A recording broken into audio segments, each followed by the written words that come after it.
I think people just don't really understand the bigger picture of things. I think Xbox and what Microsoft is doing with the future of Xbox consoles is a smart and great pivot. And I think it is the future of what consoles can be. It is clear that they have lost the console war. This is something that Phil Spencer has come out and said. So now they're pivoting. They're like, okay, PlayStation, Nintendo, you guys won the console war, but yet that isn't good enough for some of the fanboys out there. They just don't want to win the war. They want to win the war and have Xbox go out of business.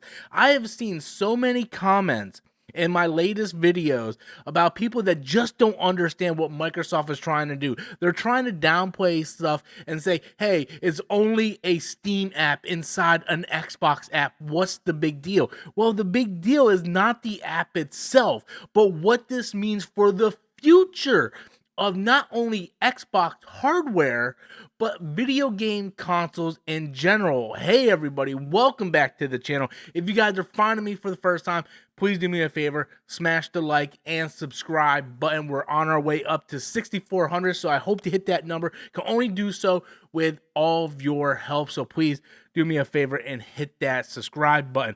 So yeah, I've been doing videos on everything Xbox is doing and how they're pivoting into a new market of gaming. And I like this direction that they're doing.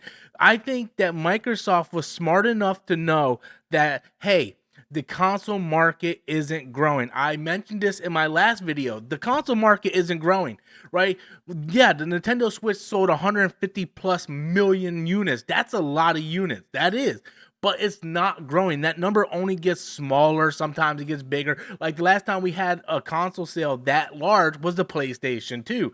So the console market isn't growing, but the tablet market is, cloud gaming is, the cell phone mobile market is, PC gaming is taking off like no other. There are so many people getting into PC gaming that's really a market that is untapped for the most part, or at least it's tapped, but it's untapped for the console gamers. I was one of the people that switched over from the classic console experience to PC gaming.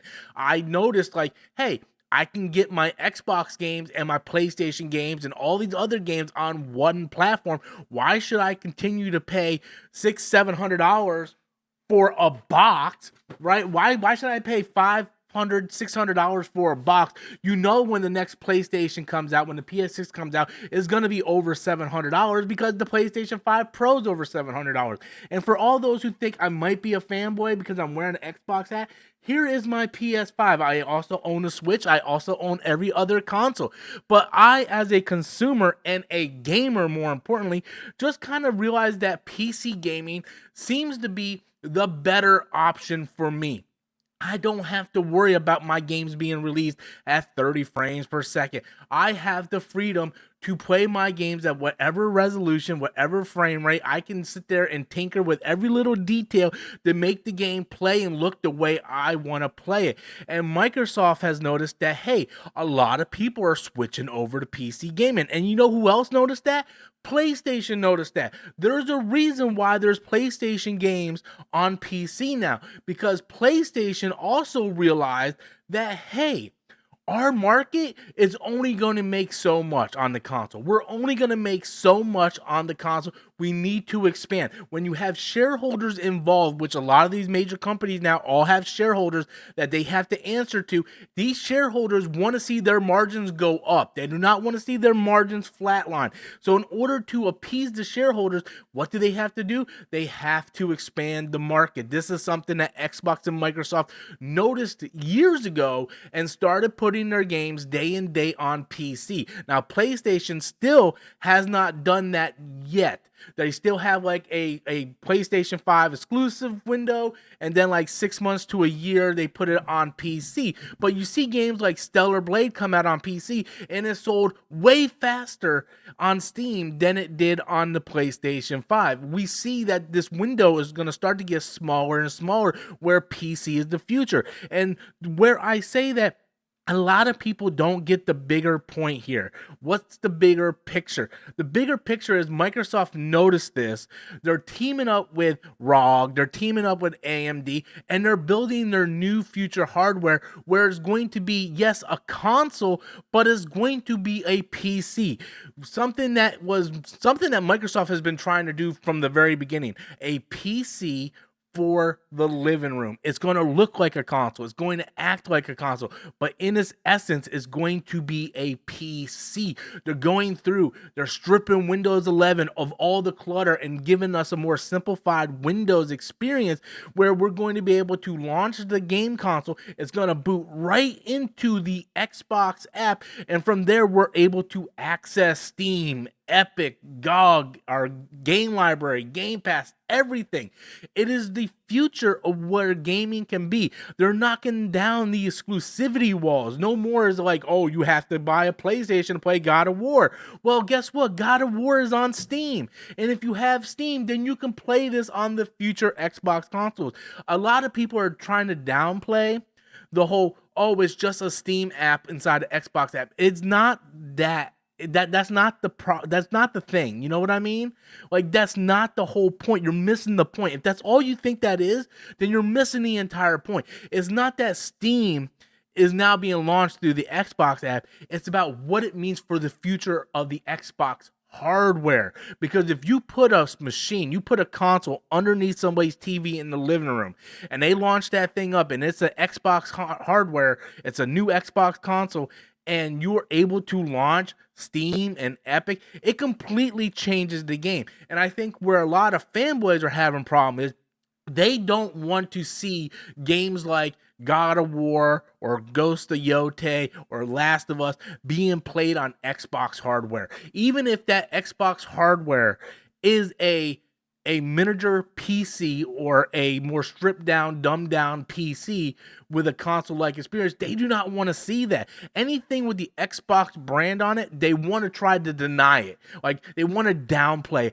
And where I think is really funny is I've seen a couple comments say, well, if PlayStation did this, PlayStation would be getting all types of praise. Like, oh man, look what PlayStation's doing. They're making moves now. They already took all Xbox's games. Now they're going to start to integrate PC. Like, look at the brilliance of Sony and PlayStation being ahead of the curve. And I think there is a lot of bias when it comes to that. Like, there's a lot of hypocrisy when it comes to that, because when you look at Xbox and you look at Microsoft, everything that the Xbox and Microsoft has done and with the Xbox console is what we have in gaming today, right? We wouldn't have the PlayStation 5 if it wasn't for consoles like the original Xbox and the Xbox 360. And I mentioned this in my last video. Xbox 360 came out, and the original Xbox had Xbox Live where you can chat and game. Yes, Dreamcast had that sort of, but it was completely different than what Xbox did. And then the Xbox 360 came out, and it came out with Party Chat and Marketplace and Xbox Live Arcade and achievements. And the PlayStation 3 didn't have any of that. You go back when the PlayStation 3, you know how I know? Because I owned one day one. PlayStation 3 didn't have Party Chat. Party Chat wasn't implemented until the PlayStation 4 era. They had chatting, they had friend requests, but also the PlayStation 3 did not have trophies until toward the end of the PlayStation 3 life cycle. For years, the PlayStation 3 didn't have trophies, but Xbox had achievements. Xbox had all this, and this was something that really changed the way gaming was going. Microsoft and the Xbox brand has continued over the years of changing the way gaming is. And really, PlayStation just followed suit. But since PlayStation is the default brand, the brand that everybody loves, everybody praises PlayStation like they came up with this stuff. But when you're playing PS5, you're just playing a modern version of what the Xbox 360 was. And I think Microsoft, in their brilliance, is like, okay, we're changing the game again. We lost the console war. We come up with these great ideas, but then we step on a rake, shoot ourselves in the foot, and we mess up. We're going to reinvent gaming once again. Yes, it's just a Steam app. Big deal. You don't need Steam in order to play Xbox, right? Like, I get it. It's just a Steam app. But what it means for the future of console gaming, that's the key word. The future of console gaming. That's the key, ladies and gentlemen. It's not about an app.